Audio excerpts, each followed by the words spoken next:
We've all been expecting this, but formally now, the National Weather Service has issued a winter storm watch for the majority of our viewing area. This is just happening within the last 30 minutes. Again, we knew this was coming, but here it is. And the winter storm watch is primarily focused on the precipitation threats. Remember, we've been saying this is twofold, this winter event. There's the precipitation threat, and then there's the cold temperatures themselves. So the National Weather Service has issued a winter storm watch for the majority of our viewing area.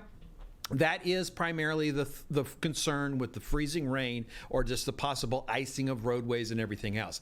Now, all of our viewing area is under the extreme cold watch, and that goes right along with what we've been saying. Have high confidence that this is going to be a cold, dangerously cold event with temperatures into the 20s, kind of event where you have to take action to be ready. And the extreme cold watch just formalizes that as far as the temperatures. The winter storm watch is as far as the precipitation threats. The winter storm watch is from 6 a.m. Saturday until 6 a.m. Sunday, or sorry, 6 p.m. Sunday.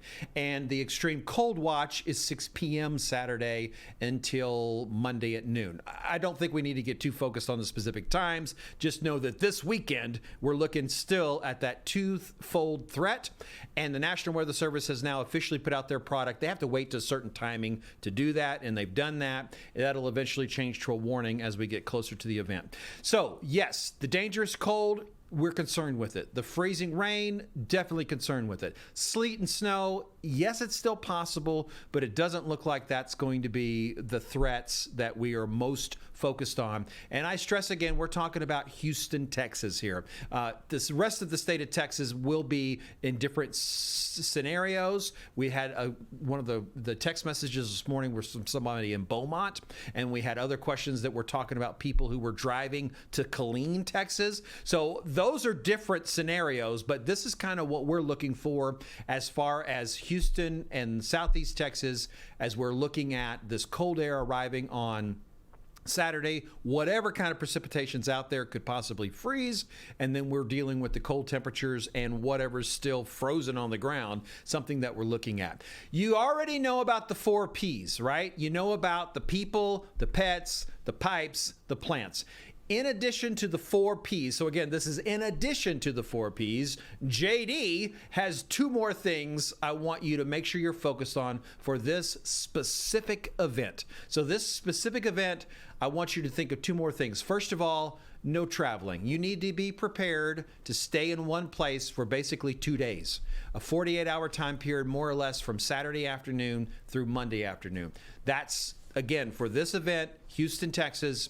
You need to kind of be ready for 48 hours and not going anywhere. And remember, if you're going to be in one place, you still got to eat, you still got to drink, you still got to do something, right? So you need some, I'm just going to call it entertainment. Make plans for that. Of course, you've got your dependents that you need to care for as well. That's going to include maybe some elderly neighbors, the rest of your family, and your pets. Within that 48-hour period of not going anywhere, you also need to remember that you could have a loss of electricity. Probably not the whole 48 hours, but you could have no electricity within that period that you're sheltering in place, more or less.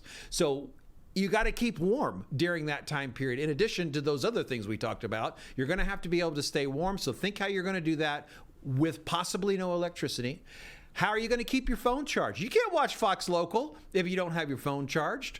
So make sure that you've got your phone, a way to charge your phone with that plug in the wall not working.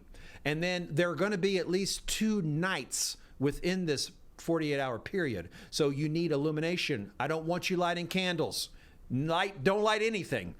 Stay warm another way, provide light another way. Use battery-powered flashlight or lantern. You need to have those in place. Today's a washout, guys. Look, I'm not expecting anybody to take a whole lot of actions today, but we plan today, and then we prepare as an action word, as a verb. We prepare on Thursday and Friday. We've got 2 days, Anthony, smiling at me like I know what I'm talking about. We got 2 days to implement the plans that we're making right now.